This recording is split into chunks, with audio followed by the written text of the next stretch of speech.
Last week we talked about the melee changes in 1.4.1, so now it's the time for the most undershadowed changes in this patch, which are the mages buffs. And those aren't only the weapons changes, those are also the armor changes, which are, in my opinion, way more important than the weapons changes.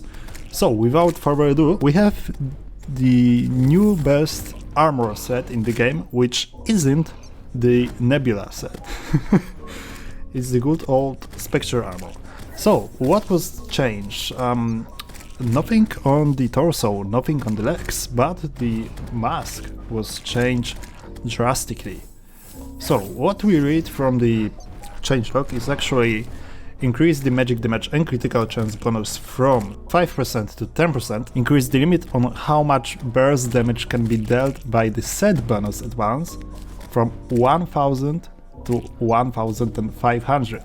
And that's huge, because the recovery rate that determines how many new projectiles can be generated over time has increased from 250 to 400. So what does it mean in practice?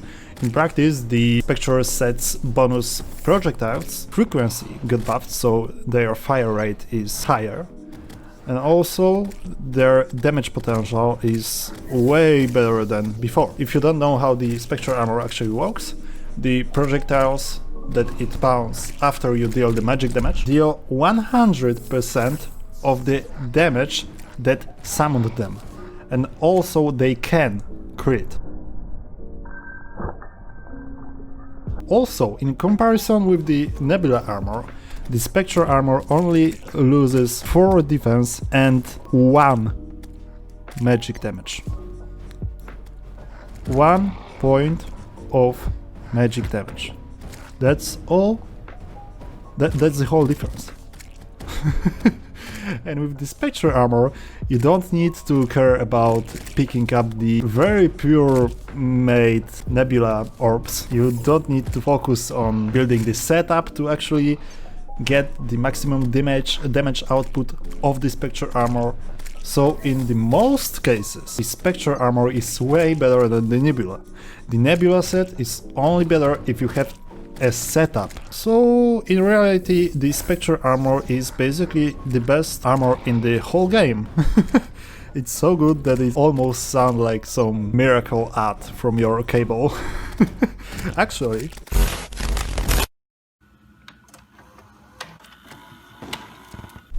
Are you tired of the old and dusty Nebula armor?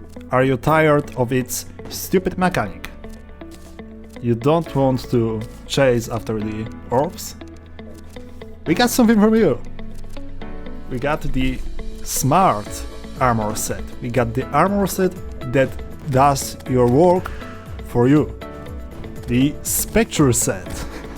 The set that spawns the homing projectiles that have the same damage values as your own magic damage that you spawn them with. Why even bother making the Nebula set? When with Spectre, you don't need any setup to get the maximal damage potential of it. Spectre armor, get it right now. Works best with the Betsy's Wrath.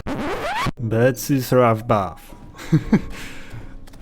Absurd, completely absurd Betsy's Wrath buff. Like, be my guess, just guess how much its damage got buffed. Like maybe 50%, 60%. No, not at all. It got buffed by 100% damage.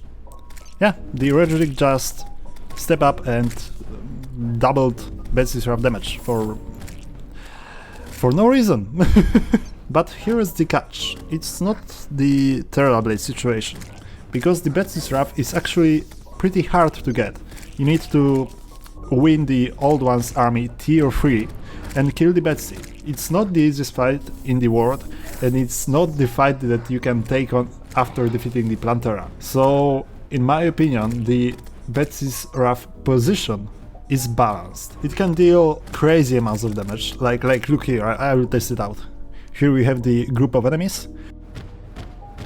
Yeah, that's right. That's right. almost 20,000 damage per second. Yeah, you heard it right. And against the single target,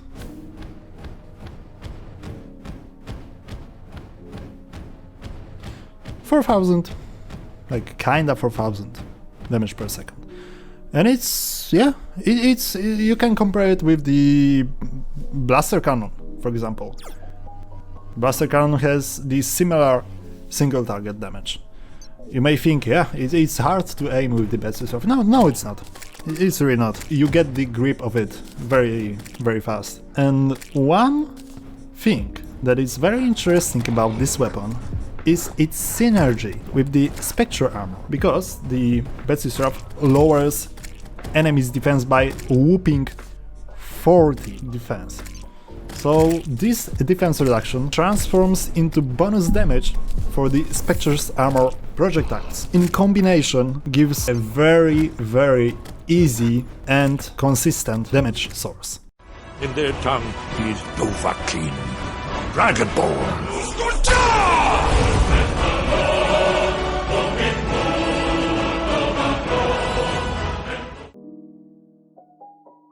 So let's paint a picture here, right? You kill the Plantera, you go to the dungeon, you kill the enemies there, you craft the Spectre armor. You have your new and worse than before Razor Blade Typhoon. You use it against the Martians, you get the new blaster cannon, which is fine. You kill the Betsy, you get the Betsy Wrath. And it's the same scenario as the Terra Blade. You can kill the lunatic cultists with the Betsy Wrath. You wipe out the pillars, which is very, very easy with the Betsy Wrath clearing potential. And you take this bad boy against the Mulnord himself. And that's it. The Betsy Wrath buff was a little too much, in my opinion. But yeah, I guess it's balanced because it's a very hard weapon to get. Also, Nebula armor set is overshadowed by the Spectre armor, and they could have done better work with it. So yeah, that's all from me today, and I will see you in the next one.